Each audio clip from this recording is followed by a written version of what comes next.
In this video, I want to talk to you about co-sleeping with a child. In this case, I'm talking about my own experience. We have been co-sleeping since the beginning.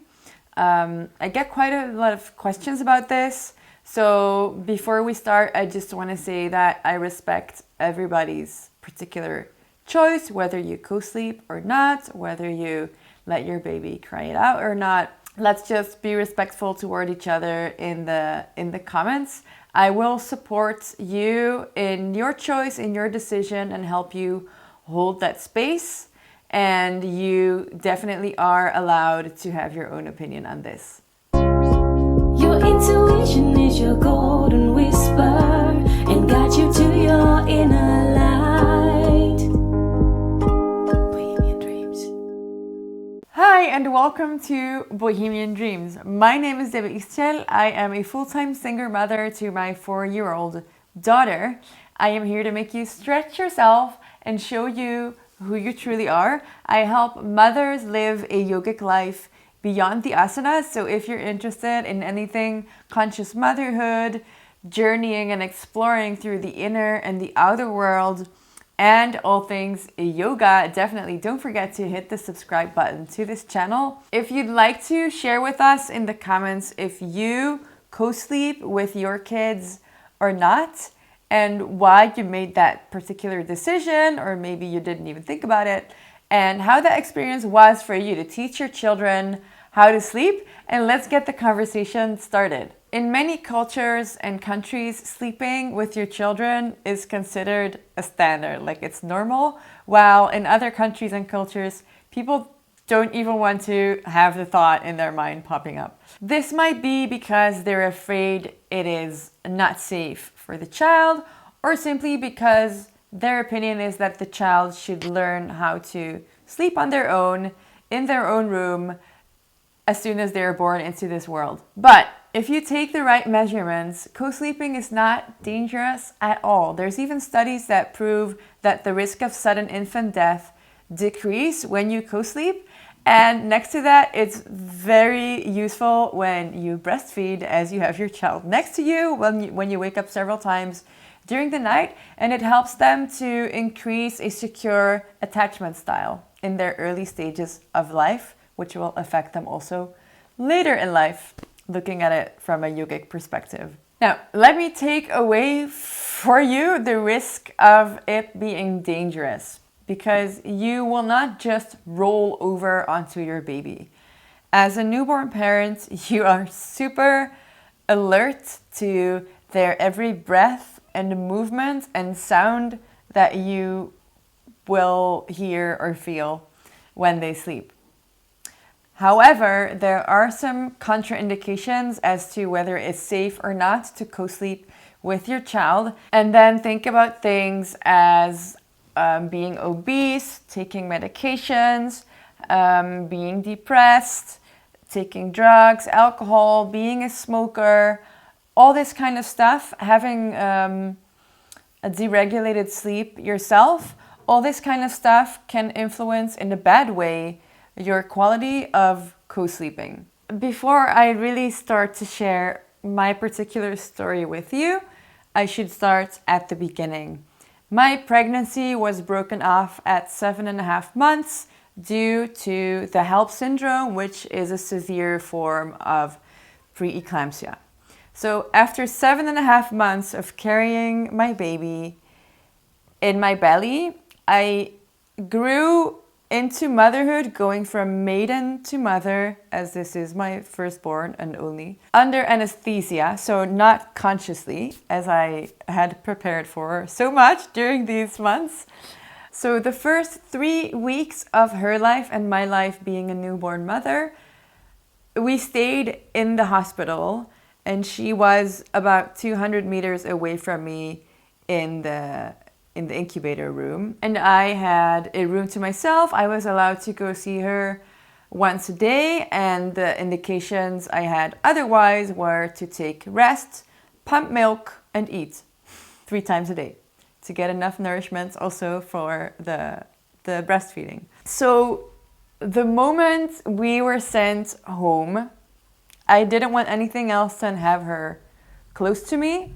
Also, I had no clue how to take care of my baby, as the nurses did that for me all the time. I had just found myself a single mother, so I was also grieving the loss of that relationship, the loss of my pregnancy, the birth of my daughter. That was a whole other thing. And then my body that had totally failed on me. So I was sleeping almost as much as my baby did. I had bought a cradle before her birth. I created a little room for her in my room, like a corner. And the idea before was to let her sleep in that cradle next to me in my room. So still co-sleeping, not in my bed, but in a co-sleeper. But I could not sleep. With everything that I heard, I was looking into this little cradle like what's going on? So at some point I decided, okay, let's give it a try. And I put her next to me in the bed on the cleaning pad. So she still was lying a little bit higher than on the same level as I was in the bed, which felt more safe and secure to me. And I never stopped. I never stopped having her in my bed. It was just such a nice way to bond with her. It was so easy for breastfeeding. And in the next house I moved into was a really small apartment with only one bedroom. That's when she was about 4 months old.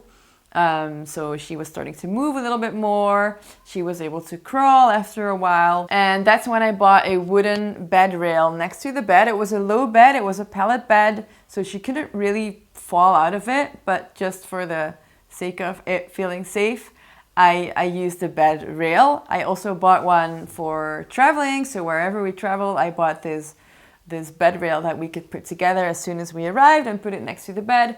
We always have slept together in one bed. Small babies don't really have the sleeping pattern that we have. It's a habit that we've gotten used to.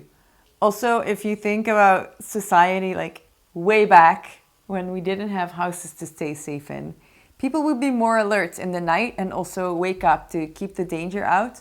So it's pretty normal that kids also wake up during the night. And as they get used to it with the rituals that we use before going to bed, like reading a book, brushing our teeth, putting on our PJs, washing our hands, getting, clean ourselves before we go to bed, and nighttime coming, so the falling of the evening, is a sign for them that, oh, it's time to go into rest mode. But it's more of a habit than something to take as a given. So I gave to my daughter this space because I wanted a healthy, secure, stable, safe attachment for her to me as her sole caregiver. And I don't just want to take that away from her, like, okay, you're 4 now it's time for you to go sleep in your room. I don't think that's the healthy way to go about this, because that's the total opposite of all the space that I have given her. I'm not saying that I want her to sleep with me forever, because right now she falls asleep in her own room. And then in the night when she wakes up, she's allowed to come to me in my bed and snuggle up to me. And it's so cute. So the next step would be for her to stay the entire night in her bed. But I don't feel like it's something I need to push or hurry. Sometimes she already wakes up in her bed in the morning and then she gets mad that she didn't get to sleep with me during the night. So she's ready when she's ready. At 4.5, I think she's doing a great job. Those small kids, you teach them how to eat. You bring them to school, to the nursery. You teach them everything. You teach them how to drink out of a glass. You do their hair. You dress them. You clean their everything. And how can you expect a small baby to know how to fall asleep alone? Even I don't know how to fall asleep alone every night. Sleeping is difficult sometimes, not always.